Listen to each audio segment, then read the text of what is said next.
Stretched out fingers of the fieldsman down at third man. A bowling! Straight to him. RBC. And now in the final, he's got 2 wickets for only 3 runs in his second over. 2 down Pakistan for 26.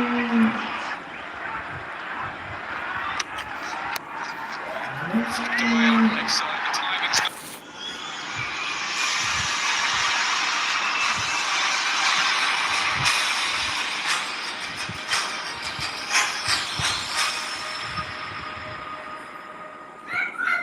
Hello and welcome. You're watching Follow the Blues. The weekend is here and we're at the cusp of what is a bumper period for all of Indian cricket.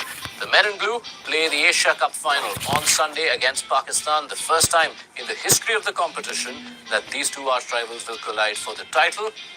3 days after that, India begin their home men's season with 2 test matches against West Indies. And we also have the women in blue who begin their quest for a maiden world crown with the ICC Women's World Cup 2025 getting underway on the 30th of September. So, of course, we've got a lot packed up for you on the show. Let's take you through what's coming up.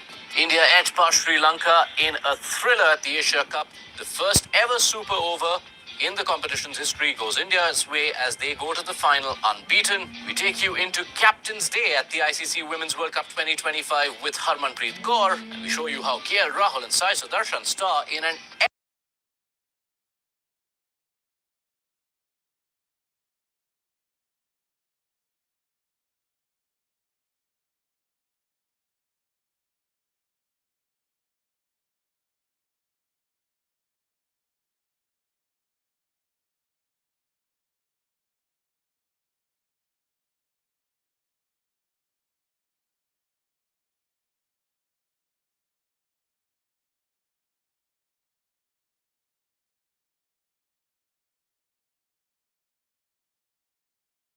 late resurgence from India took the game into the final over with Sri Lanka needing 12 to win.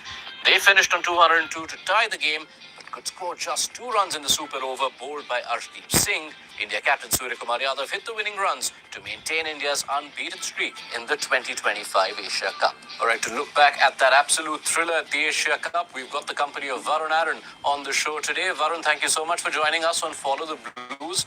What a thriller we witnessed. Let's start with the batting, where Abhishek Sharma was once again in the runs, but vital contributions from both Sanju Samson and Tilak Verma in the middle order. How important was that for India heading into the final? Massive. With India chopping and changing their batting lineup throughout the series, finally we saw some normalcy return, and Sanju Samson back at number 5 just shows us how effective he is and what a shapeshifter he can be, because he really belongs in the top 3, but he's batting at number 5 and he's showing us his talent along with Tilak Verma. Tilak Verma is an absolute gun of a player. The way he went about his innings today was beautiful, and I think they're going to hold India in good stead, especially the middle order. Varun, India snuck through in the end, but their bowling came under some serious pressure for the first time in this tournament. Any lessons to be learned from this contest? First of all, I don't think Arshdeep and Harshit Rana are going to be part of the final. So let's leave them out of the conversation. But the spinners who played, they're definitely going to be part of the final. And obviously Hardik Pandya, who bowled that one really good over. And we saw how Varun and Kuldeep operated today. They just went about their business normally under a lot of pressure, under a lot of great batting by the Sri Lankan cricket team, but they still stood tops. At the right end of this game, Varun, we saw Arshdeep Singh bowl 2 high-quality overs, the 19th and then the super over. And that came after he'd had 3 difficult overs to start his evening. Those last 2 overs in particular showed us why he'd been such a regular feature in India's T2011 until very recently. Absolutely. I think the conditions dictate Arshdeep not playing. Otherwise, there's no reason for him not to be part of the playing 11. But he showed us his class, which he has shown us time and time again. Arshdeep Singh can really nail those Yorkers, get those angles right, and also bowl a good slow ball ever so when needed. So Arshdeep Singh is here to stay. It's just about the conditions in Dubai that he's not getting a chance continuously in the 11. Thank you so much, Varun, for sharing your thoughts and giving us your time on the show. Let's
Yeah, you are leading. The expectations are there. A lot of people believe in this team. They've been following this team. They believe this is the year you get your hands on that trophy, and it's going to follow you in every stadium in the country that you go to.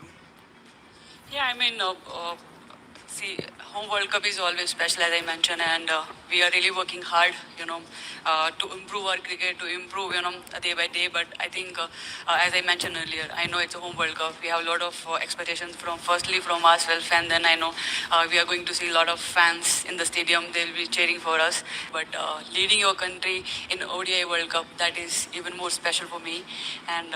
So I mean, everything all together is a very, very exciting and very special moment for me. And I just want to, go there, enjoy, and play my best cricket. And that's what I've been telling to myself and to my team. And at the same time, it's a home World Cup. It's a very special World Cup, and we have to enjoy this moment throughout this tournament. But there's some players that you're very excited to watch, and most Indians would be looking at Smriti Mandhana. There's no doubt the kind of form that she has been in, record-breaking. How much confidence it gives you as a captain, and of course you shared a dressing room with her for years. Yeah, she's been great, to be honest. The way, she's batting nowadays, that is something really exciting to watch from outside. And especially, whenever I'm batting with her, things are quite easy on the pitch. You don't need to, stress too much because she's always there to help. And I think having her in our team, it's a bigger strength for us. And I really, wish that, the way she's batting nowadays, she should continue. And, the